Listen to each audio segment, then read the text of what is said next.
Hello everyone and welcome back to TowerGate. It is TowerGate day number 1223, 1223, Monday, August the 17th, 2020. Thank you so much for tuning in. Okay, so yesterday, of course, I was talking about the fact that Andrew McCarthy had pointed out in an article over at the, I think it's American Spectator, had pointed out that Durham has discovered that the Crossfire Hurricane operation was not in fact a counterintelligence investigation at all, but rather was a criminal investigation. And of course I talked about that a lot yesterday, so hopefully you saw that. Now the Washington Examiner followed up on yesterday with the story doubling down on that. Many other people are starting to pick up on that now and realizing the significance of this, just as I explained yesterday. But they also point out something else from this charging statement, where it's being pointed out by, and I think that Jerry Dunleavy, I think, is who wrote this story at the Washington Examiner, and I assume that he has spoken with a couple of lawyers because of what he's talking about here. He says that, and he points this out in the article, that that there was no plea deal in the charging statement with Cliensmith. And that's significant because these lawyers are saying normally when you get a plea deal, it'll be in the charging statement that the person has pled guilty and that he is going to be a cooperating witness. Now, this is not in the actual charging document. It's been suggested and talked about that it's assumed that he is going to be a cooperating witness, but there's no way he would have gotten a lesser plea or even gotten a plea deal at all unless he agreed to cooperate. That's the whole reason that you get a smaller fish, is to get them to cooperate and give up people above them. If they're not going to cooperate and give up people above them, they don't get a reduced sentence or a reduced charge. They get the full amount of charges against them, and Cliensmith was probably looking at a minimum of 3 to 5 felonies. He lied to the Inspector General twice. He did the actual crime. He attempted to cover up the crime, and he was involved in a conspiracy with other people to carry out the crime in the first place. So clearly there's something going on here that doesn't make a lot of sense. For some reason the cooperation agreement is not mentioned in the charging statement, and that apparently, according to these lawyers who Jerry Dunleavy spoke with, are saying that that's kind of unusual. And then of course they point out that something else happened here, is that right after they announced, the DOJ announced that Cliensmith was going to plead out to a lesser charge, Cliensmith's lawyer came out and made a statement basically saying, well, my client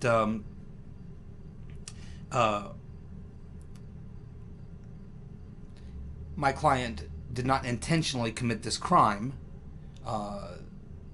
and he attempted to explain it away, as opposed to saying what Cliensmith was forced to agree to. Which, no, when you cop a plea deal, you are admitting your guilt to the crime from which you're being charged. You cannot plead guilty to the crime you're being charged with to get a plea deal, and then turn around and have yourself or your lawyer go out and make a statement saying that you're in fact not exactly pleading guilty to the crime.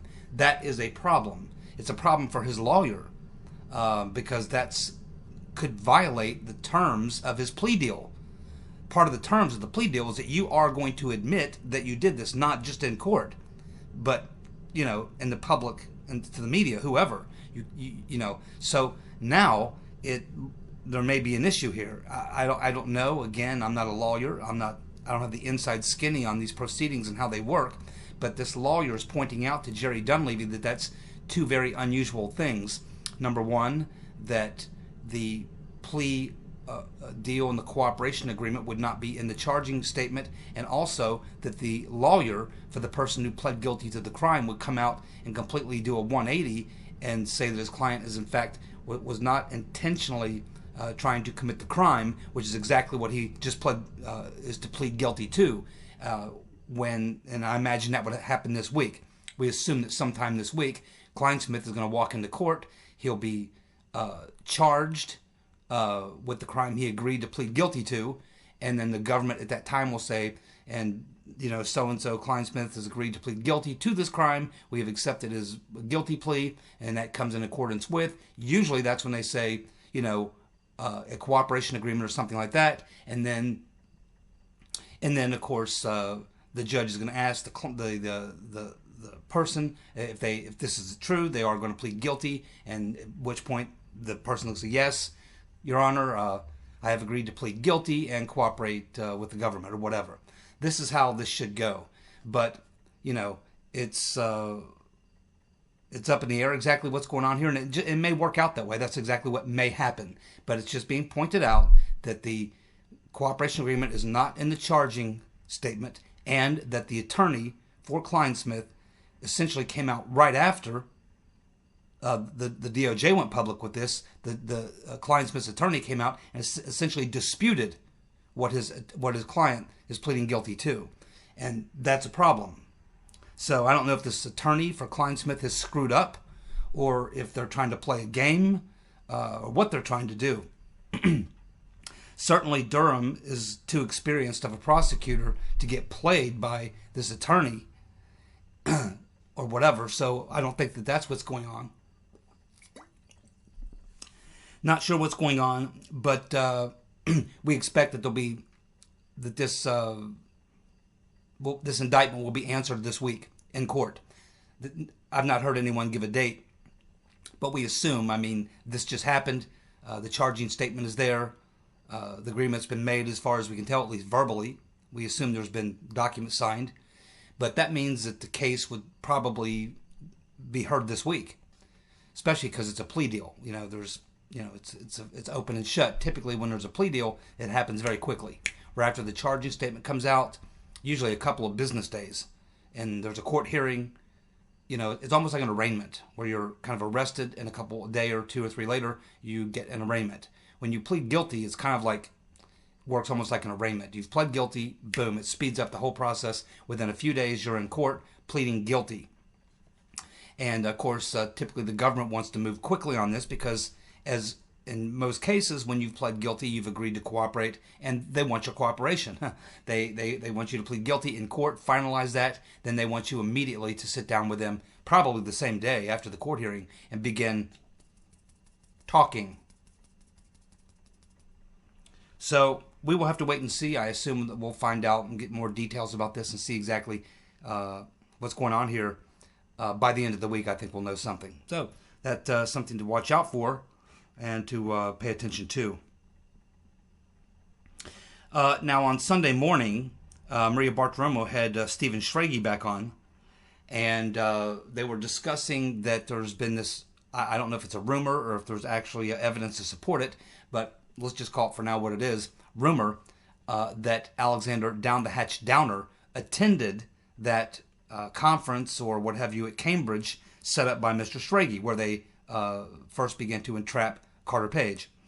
Now, Schrage went on to say that he did not see Alexander Down the Hatch Downer at the seminar, but that doesn't mean he wasn't there. He said there was a lot of people there, and maybe he was there and I just didn't see him, but it's certainly possible. And he said, there's no doubt that Downer travels in the same inner circle with the Cambridge Four, so it wouldn't surprise him if he were there. And he said that there's a connection between him and Dearlove because of the Five Eyes intelligence thing. And these guys all run around Cambridge. They all know each other, And so he says it's very, very likely that Downer knows Breedlove and Halper and all these guys, but as far as being able to testify to the fact that Downer was there, Schrage says he didn't see him there, so he can't say if he was there or not, but he certainly says it's a possibility that he was there, Down the Hatch Downer. But he goes on then Schrage goes on to play another video clip he's got of Halper, where he shows where Halper is literally trying to weasel his way into the Trump administration. He wants to get, he's talking as if he would like to get a position as Secretary of State in the Trump administration. Secretary of State. Halper, the fat man, who's in the process of trying to set up the Trump campaign, is telling Schrage that he would like to get into the Trump campaign as Secretary of State. Yeah, you couldn't get much more on the inside than that to screw up Trump. You could really do some damage to him if you were his Secretary of State. You could do some serious damage to him. And I think he also mentioned in that interview that he says that he actually talked to Ivanka about this. So that's the first I've heard of that, and I don't know why he would be talking to Ivanka. She didn't have any role, as far as I know, no role in the administration or even in the transition as to who would be in Trump's cabinet. I think that Chris Christie was primarily running that show, and with help from Jeff Sessions and probably advice from Michael Flynn. People like that who was advising Trump. I don't know where Ivanka would be advising her dad or anyone else on who might be in his cabinet, seeing as how she had no experience in government and Washington knows nobody like that. So that's a little weird to me. It's the first I've heard of it. I don't know if it's true or not, but it's interesting to say in the least. But it does show you that Halper was actually trying to, and this is not the first time we've heard about that.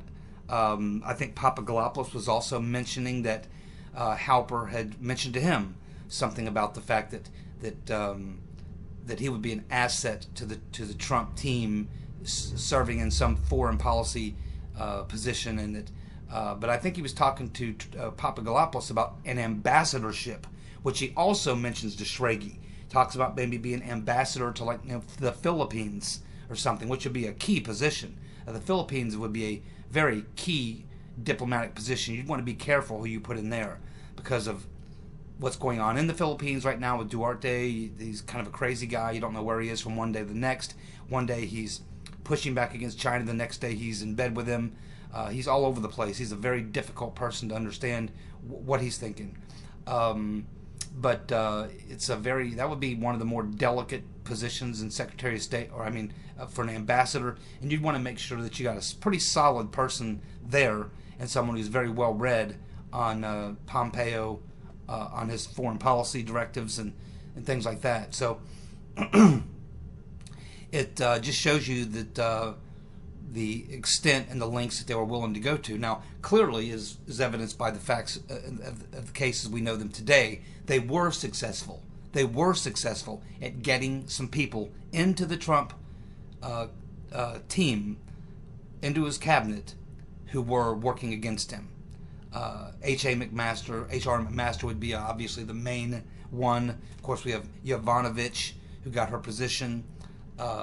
Michael Atkinson. So obviously they were successful in getting quite a few people into the Trump transition team, and even into his administration. So they were successful at getting in there and boogering things up, and they did create a lot of problems with leaks and creating chaos and all sorts of things. And that's what Halper wanted to do. He wanted to get in there and create a lot of problems, do a lot of leaks. Get Trump into a lot of trouble by probably saying things that were counter to things Trump would say, to make Trump look crazy. So yeah, this plot was very deep and wide. It was extensive. It was well thought out. There was many people involved. They were using every possible tactic and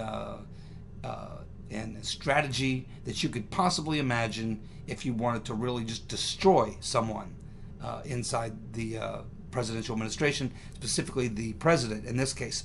So this was an all-out effort on all fronts, sort of a no-holds-barred approach to destroying Trump and everyone around him who was loyal to him. And this just, it's just more eye-opening sort of information. I continue to have my doubts about Mr. Schrage. To me, the jury is still out on Mr. Schrage, but certainly in the process of trying to cover his ass, he is going to have to produce some information. And that's how I look at this, is he's just producing information that certainly looks like he's trying to aid the cause. But the fact is, regardless of everything this man says, had he come out and said the things he's saying now 2.5 years ago, he could have saved a lot of people a lot of trouble, and we would have this thing wrapped up. Would have had this thing wrapped up a long time ago. He would have been a key whistleblower. Key whistleblower. When all these whistleblowers were coming out and these fake whistlers were coming out to try to take down Trump, a real whistleblower was sitting right there, keeping his mouth shut, watching it all go down. And now we're supposed to believe that he's concerned? I don't think so.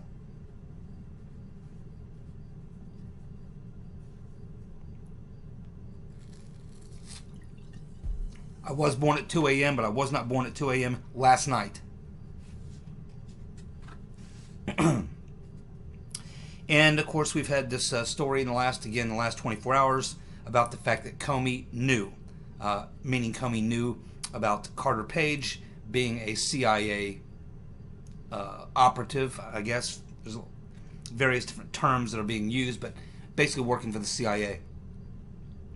And this, of course, is based on what Durham put in the charging report, saying he knows that there were certain members of Crossfire Hurricane team who were briefed on August the 17th that Carter Page was a CIA operative. And I guess from that, many people were making the logical leap that Comey knew. And again, I mean, I make that leap as well. I think it would have been nearly impossible that people in the Crossfire Hurricane investigation would have gotten this information and then allowed Comey to sign off on those FISA warrants without telling him. That would be setting up your boss, okay? Imagine you're Comey.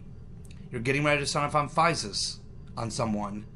The very people working below you running this investigation find out that there's a problem with that. They got this information and they don't give it to you. And then you sign off on the warrants. That's, what do you expect Comey's going to cover your butt for you when he gets caught? Obviously, at some point, he could get caught, and if he does, it's, hey, they never told anything to me. They never said anything to me about this. I didn't know. They kept it from me. He would throw them under the bus. There's just no way. Crossfire Hurricane team would never do that.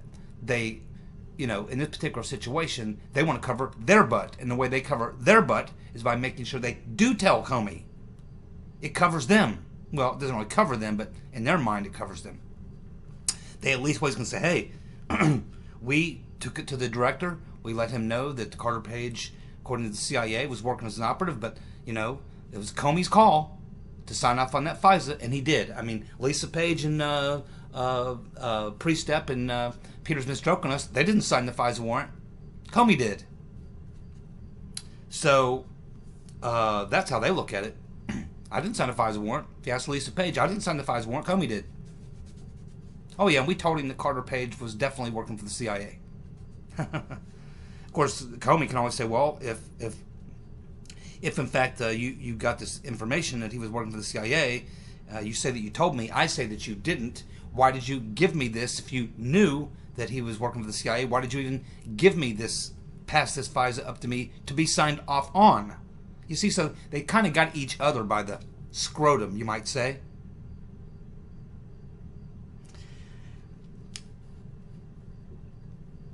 Not that Lisa Page has a scrotum. I don't know if she has a scrotum. She may have a scrotum. I don't know. In this day and age, God only knows whether or not Lisa Page has a scrotum. But anyway, I don't know what to think of this. I mean, I just assume that Comey, if the Crossfire Hurricane team is notified that Carter Page is an operative for the CIA, it's the logical conclusion. You can't imagine that they wouldn't tell Comey this. It's just not really believable. Now, Durham knows at this point. He knows if Comey knew or not, because he's probably interviewed some of these people already. Or he's got emails, or he's got other he's got something that tells him whether or not Comey knows. The DOJ has not come out and made any statements. I've not heard Carrie Kupek, the spokesperson, come out and comment on whether or not that's true. It's just being sort of alleged. I think it's about 90%. We can be about 90% sure for the reasons I just explained. I can't imagine Crossfire Hurricane team getting this information, certain members, and that would be the top tier people, and not telling Comey. It's just hard to believe that Comey would not be aware that Carter Page was working for the CIA. Now, the only other excuse that Comey could possibly use is he could say, well, yeah, we knew that he had worked for the CIA in the past, but he could have been turned. So that's probably going to be the angle Comey will take. It's really the only angle he's got, is to say that he believes maybe Carter Page had been turned. But we also have Greg Jarrett, who has published in 2 of his books the letter that Carter Page sent personally to James Comey. As soon as his name came out, to say, hey, I'm Carter Page, the guy you guys are talking about being a Russian agent. Guess what? I work for the CIA. I'm former naval intelligence. Check it out. I will be more than happy to come in and talk to you. I will be more than happy to come and talk to your agents, answer any questions you want. I do it all the time. I give regular briefings. I keep the CIA updated on things. I've even worked with the FBI in the past. Let's get together and talk, Jim. I'm not a Russian agent. So, how's Comey going to respond to that? Well, my guess is Comey's just going to say, well, I didn't receive the letter. Maybe my secretary got it and didn't pass it on. Now, unless he sent it registered mail or something, I don't know. I don't know if there's any evidence to prove that Comey read Carter Page's letter. Now, I'm sure he probably did. But, again, unless you can prove that he did, he can just lie, which is what he's going to do. You know, Jimmy the Weasel is going to say, nobody told me on the Crossfire Hurricane team that they got a memorandum from the CIA saying that Carter Page was a CIA operative. No, I didn't get Carter Page's letter, a personal letter, telling me that he's not a Russian agent. I didn't get any of that. I was just completely in the dark. Everyone below me was, doing all the stuff. I was just signing off on FISA warrants. Running a criminal investigation that I was disguising as a counterintelligence investigation. But I didn't know anything.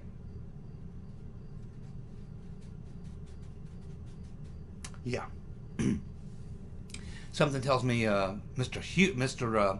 Durham is not going to be humored by Jimmy the Weasel. I would be very surprised if he even interviews him. Why would you interview Jimmy the Weasel? Why would you interview Jimmy the Weasel? He's already been interviewed.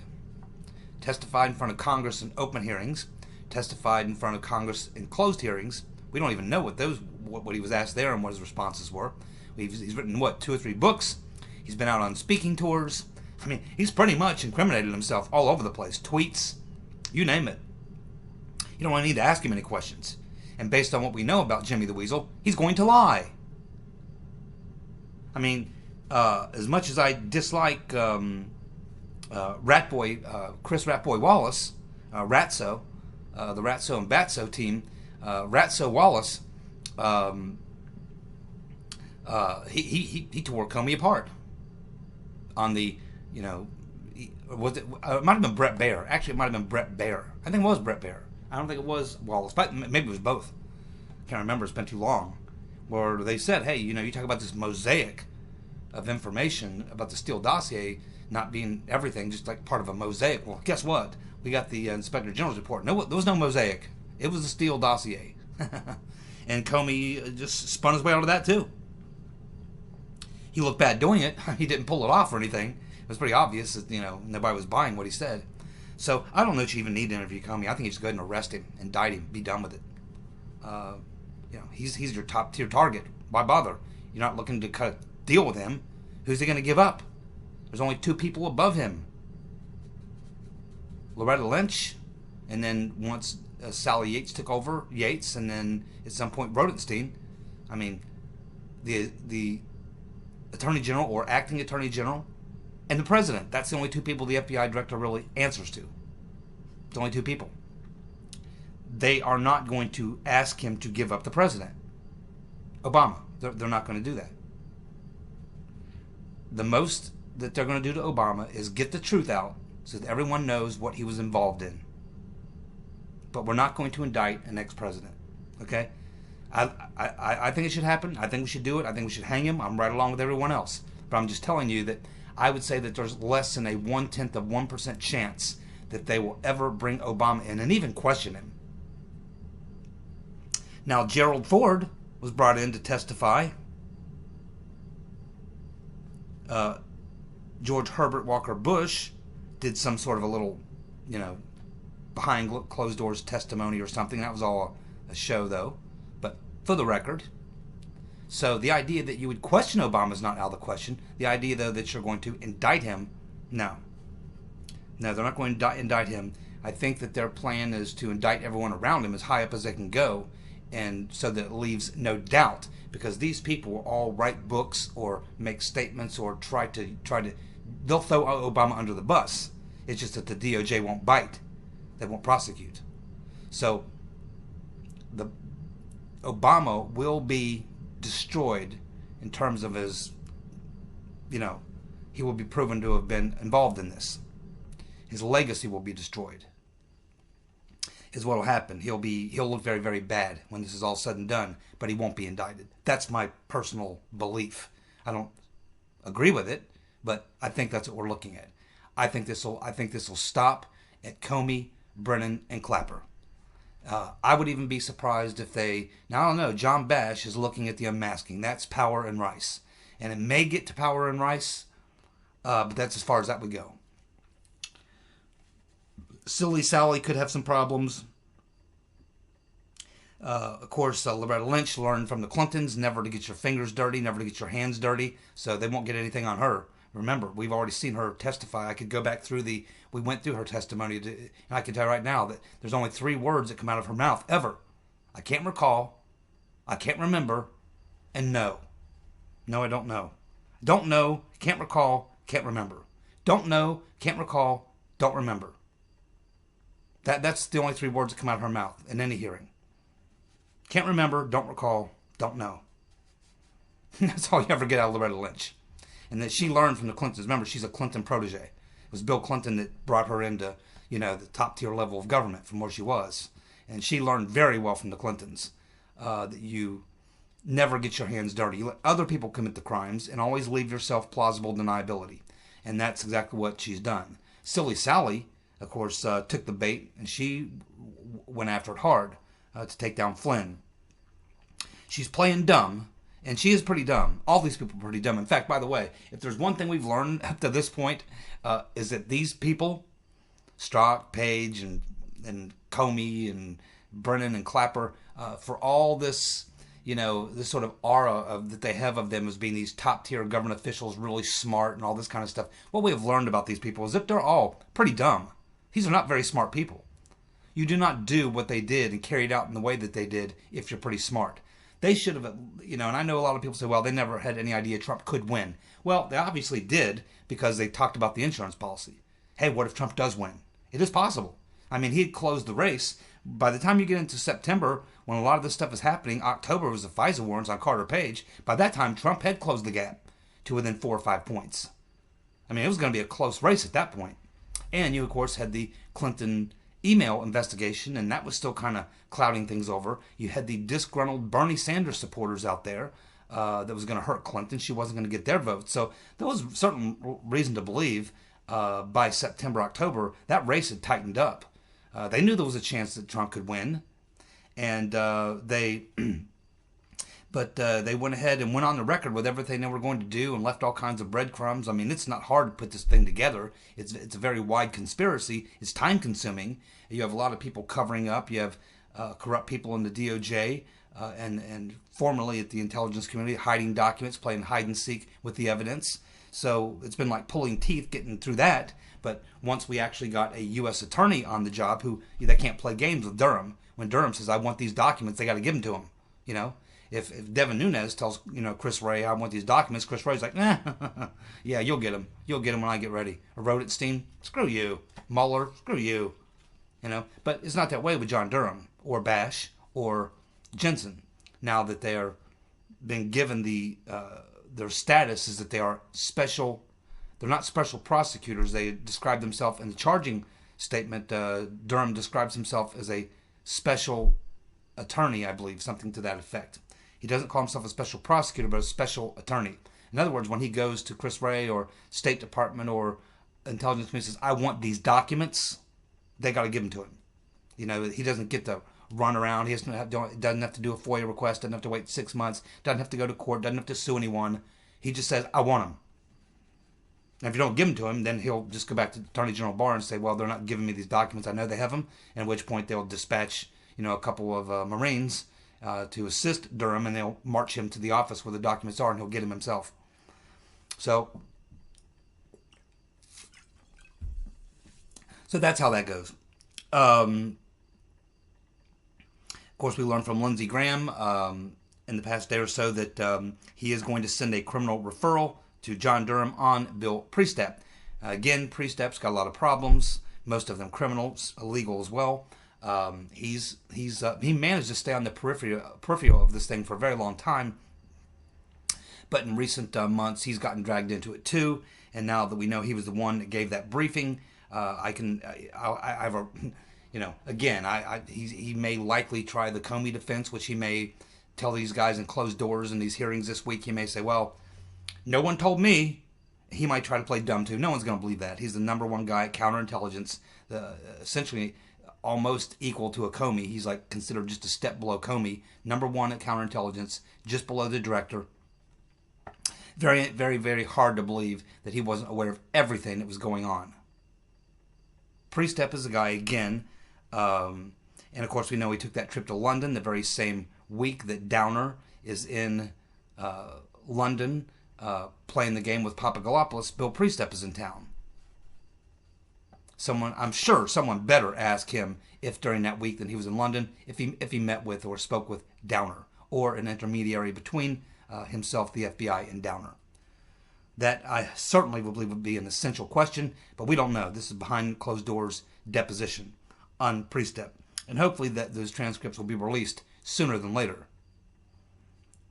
Now, I only have a couple minutes left, and as I told you about a month or so ago, I'm really tired of the politics.